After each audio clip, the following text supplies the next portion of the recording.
It's possible that you feel the need for a gelatinous cube figure. If you're a role-play gamer and you play something like Dungeons & Dragons, you'll be familiar with the gelatinous cube, nasty beast that scours the insides of dungeons. It's a big blob of acid that for some reason is sort of cube-shaped. Perhaps that's because it's forced itself through so many square section corridors. I don't know. But it's a traditional beast that's been around for a long time, and people have come up with various ways of making figures of them. Now, I went online and did lots of Googling and found that there were loads of websites and videos on how to make your own gelatinous cube. And I didn't really like any of the methods. They were all essentially the same method. That is, you make a master, and then you make a mould of the master. Well, there's quite a lot of faff there. And then you cast in that mould clear resin, which is quite expensive, and that's a lot more faff. And then you end up with a gelatinous cube that is almost perfectly glass clear, which I didn't really like. And besides, if you wanted several of them, they'd all be exactly the same. And a gelatinous cube, I would say, is something which uniformity does not suit. So I thought I could come up with a better way. And because you're wonderful and I wanted to spare you the trouble, I've done some experiments using mastic. This is the sort of stuff. It comes from DIY shops. This is for kitchen and bathrooms. And I've got two types, silicone and acrylic. And I've tried both. There are lots of advantages of acrylic. It's very easy to get off your hands if you get it on your hands. You can paint it. It doesn't smell ghastly and so forth. But, well, let's have a look at the two experimental ones I did. This was my first one. This is silicone, and that's what it looks like. The packet claims that this is glass clear. That's clearly not true. And here is the acrylic one. Now, these were both the same size when I made them. So you can see just how much more this shrinks. In fact, I don't think this one shrank at all, but this one shrank quite a bit. And this took weeks to dry. And people with differently sensitive noses from mine tell me that this really stank. Anyway, this was the Mark 1. I'm going to show you how to make the Mark 2. The base of the Mark 1 is a little square of plaster, which I cast in a mould. These moulds are for making dungeons by a company called Prince August. I think you can still get these, though not, I suspect, for £5.50 from Hamleys, which, according to this label, is how I got mine. That must have been a long time ago. Anyway, essentially a base of some sort. A square seemed reasonable, a sort of dungeon tile type thing.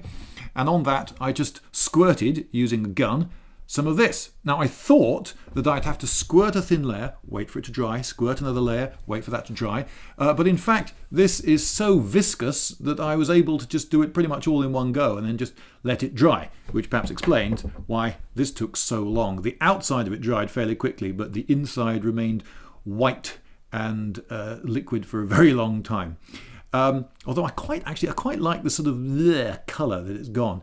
It's not perfectly clear, but why should a gelatinous cube be perfectly clear? That doesn't make any sense to me. So I've decided that I don't want to use a base. So what am I going to do? I'm going to squeeze some straight onto one of these. This is a cellophane on a flat box. This is a videotape. And pretty much nothing sticks to cellophane, so I'm hoping that I could make my gelatinous cube on this, and then when it's dry, just peel it off. And I'm going to do some elaborations. Now, I'm going to use silicone for these experiments because I think that it was the more successful of the two, and it was certainly a great deal quicker drying. Now, if you read the instructions on the packet, as you always should, then you'll notice that you should wear gloves whilst using this stuff, and I have learned the hard way that it's quite difficult to get this stuff off your hands.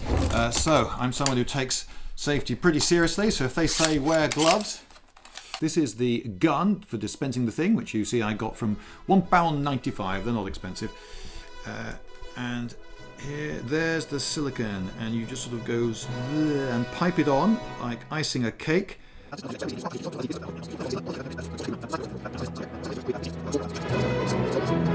you have to let the pressure off with the gun, otherwise it'll continue squirting out stuff when you're not looking, and it'll go all over the place, and that'll be bad. What I'm going to do now,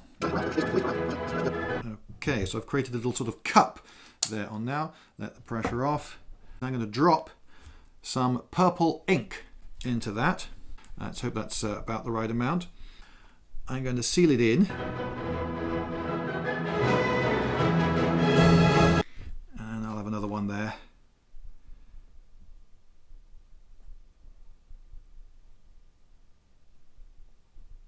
with a trailing tail. There you go. And a big blob of there at the front. The slug of doom, that one. I now get my piece of wire. This could go hopelessly wrong. And the idea is I skewer through that ink. Whoop, there we go.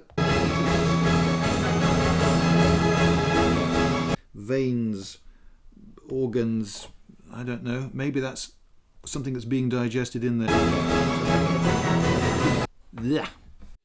The universal modelling tool, the lollipop stick. They're cheap and throwaway. Now for the other one, I'm going to be adding in my bits and bobs.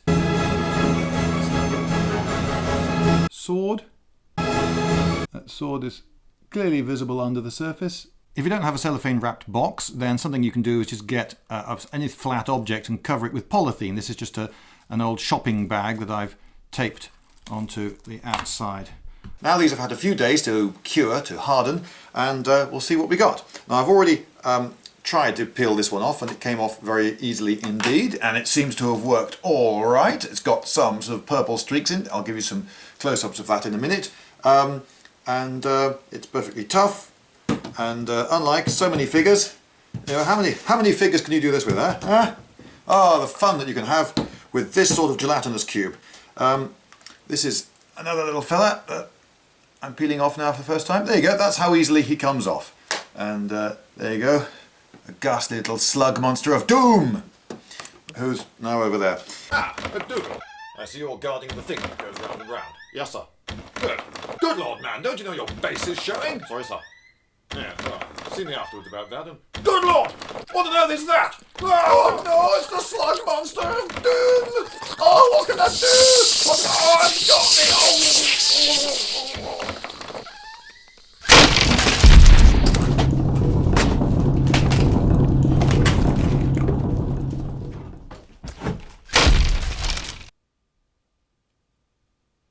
Oh. Over my fingers.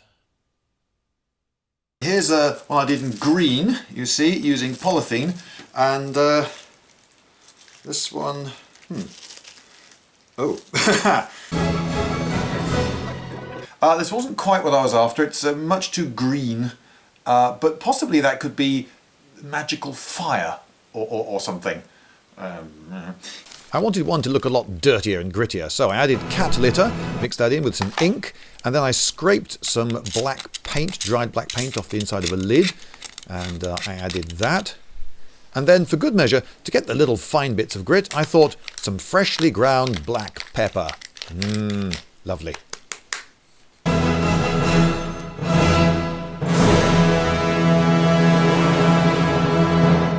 If you do want to put in a skeleton, you're going to have to make it very, very shallowly buried to stand any chance of being seen. And there we go. That came up. I think that's, you know, horrible, which I suppose is what we're after.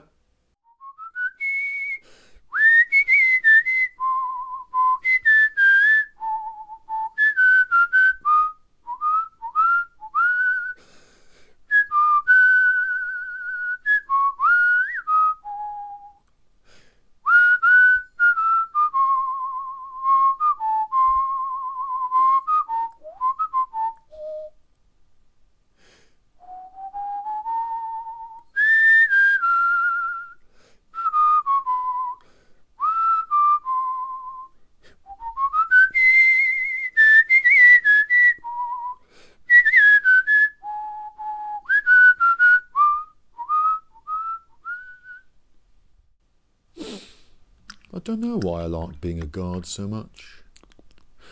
I think it's because after all the hurly-burly of my earlier life, you know, doing this, I've really got time to think about things, you know. I do a lot of thinking, you know, standing on guard.